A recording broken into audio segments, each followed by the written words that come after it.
Hey guys, welcome back to the channel. I'm Mike and this is Wog.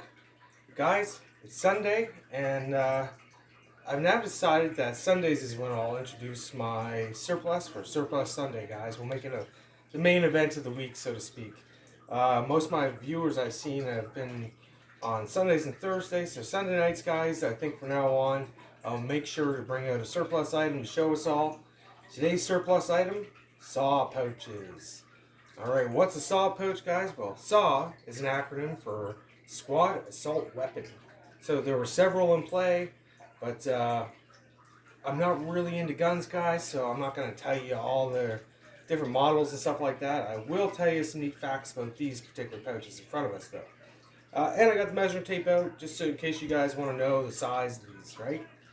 Alright, guys, so in every squadron, you have a SAW gunner. So he has the big guns. Again, they are smaller. They're not like a mounted weapon, but they're still big and heavy and require a lot of ammunition, and that's what these pouches are for. So typically, a squad gunner would have two 200-round magazine pouches, two 100-round magazine pouches, and then they'd also have their double-stacked M16 or A4, whatever, rifle magazines as well, right? Maybe a couple of hand grenades. But typically they didn't carry their own rifle because they carried a large assault weapon, right? So these pouches in front of you are, they're from the 2000s, guys. Any further along than that, when all the patterns changed and everything else. As you can see, these are in immaculate shape. They're a little bumpy right now because it's been a while since I've had them stuffed. But so these particular pouches are getting really hard to come by. I've talked to a few guys. They have several of them. I'm just like, yeah. You're just rubbing it in, eh? You know who you are. That being said, I do have mine. Mine are mint, guys. So that being said, you know, we got quality over quantity, I guess. I'd love to have a second 200-round pouch, but again, they're harder to come by, a little more expensive. But believe it or not, these 100-round ones are actually harder to come by than those I ever thought of being. These are a great general purpose pouch, guys. So let's have a little look-see here. Again, you got two pals webbing. Very nice, eh? Your tags are inside, so they have a fast X buckle. There's no adjustment on this, so these are meant to be kept full, right? So you can think of a little box magazine. Tag is right there. Let's show you guys that. And if you guys know how to read those tags, you'll be able to date these particular pouches there. I would say this one is from 1997. Alright? So there you go. The 90s into the early 2000s and everything changed, right? So yeah, these have nice plastic, look at that, stiffeners, right? These stiffeners are to keep this pouch in its shape and protect it a little bit. I'm going to give you some dimensions real quick on these guys. So yes, I have two 100-round ones, which are harder to come by than 200 rounds, but I only have one 200-round one, right? So on the back side, guys, you have an easy 6 inches. So that's bigger than you think, right? Now it does have a slight taper, and the front goes down to 5, so it's an inch overall taper. That don't matter because you still have space in your lid, right? It's designed to be that way. As a width, it's an easy 4 inches, guys. There you go. And as far as the depth, it's easier to come to the bottom, honestly, and get this line. So you're talking about 2.5 to 2 3/4 inches. So what that screams to me, for any guys that run short shells in the shotguns, this will definitely hold some 12 gauge ammunition or whatever gauge you so choose, as long as you're talking about a 2.5 to 2 3/4 shell, right? Other things they use for, they're an epic pouch for a survival kit, because as you can see, it's Molle compatible. You can just put a belt onto those if you want. I like to put D-rings and stuff like this and put a general purpose strap on them. I do that with a lot of my stuff. And you can tell the shape and size of this thing, right? It's just beautiful.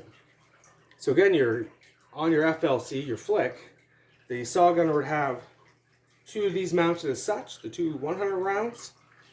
And they're 200 rounds, believe it or not. They sat like this, 1 and 1. and then they have a couple 30-round mags right off to the sides there. So that's pretty cool, right? I've seen that configuration done on a couple different YouTube channels and stuff, and I've seen it in movies when they try to get that to look right. Again, guys, I wouldn't mind having another one of these. They are a great size pouch. So I'm going to go on the 200 round one here, and we're going to take some measurements on that. It's the exact same pouch, it's just a lot larger, right? So again, no adjustment in here. But she's a nice big pouch. And guys, both of these sets of pouches have drainage holes at the bottom. And as you can tell by mine, they're mint shape. They're still all black. Let's get some measures here for you guys. So look at that. That is an easy 8 inches all day long. And again, with the taper, brings it down to 6.5. And again, your top here is meant to be like that, right? As you can see, the beautiful little taper there. Again, guys, this has the same stiffeners as the 100 round mag pouches. So we have, let's call it 7 squared up, right? 7 inches. And as far as width goes, it's an easy 3. So this is, and what I've heard these used for, what this is good for and what I've heard them used for, let's get it out, right? Is 12 gauge shotgun rounds. They are beautiful for that.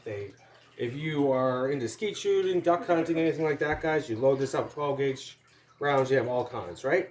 Another thing that fits in them beautifully is any type of magazine.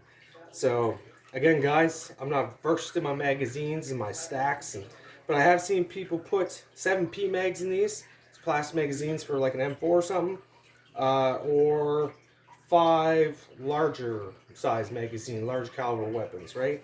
They fit in there beautifully. What do I use mine for? Well, guys, I use it for my custom-made IFAK pouch. Now, I have shown you this before. I'm going to show it to you again, because again, it's done the woodland camouflage, guys. This is made from a donor bag afterwards, with miscellaneous pieces of it. And again, it fits beautifully inside that, so you know, you don't always have to be weaponized. Maybe you just want to have some general purpose stuff, like some first aid kit, or a tarp fits in there. I've also seen people put the entire level 5 system of PCU system rolled up into these. I mean, the jacket, the pants, everything, right? So that's pretty cool. So again, I gave you the measurements. It's a big pouch, right? These personally are one of my favorite pouches. So these little 100 round ones look beautifully attached to my little patrol pack. Showed you guys in previous videos. And instead of putting like a general purpose canteen pouch or something, they really finish it out nicely. If you had a 3-day assault pack, you put these up top, 2 of those on the bottom, and then you are adding cubic inches all over the place, guys. So yes, again, guys, these are hard to come by nowadays, but there is plenty of companies. Rothko makes almost a complete mock version of the things. Again, we know Rothko's a Chinese manufacturer and stuff like that. Guys, they did supply some stuff to the military, so they can't be that bad, right? And they do a pretty good job of,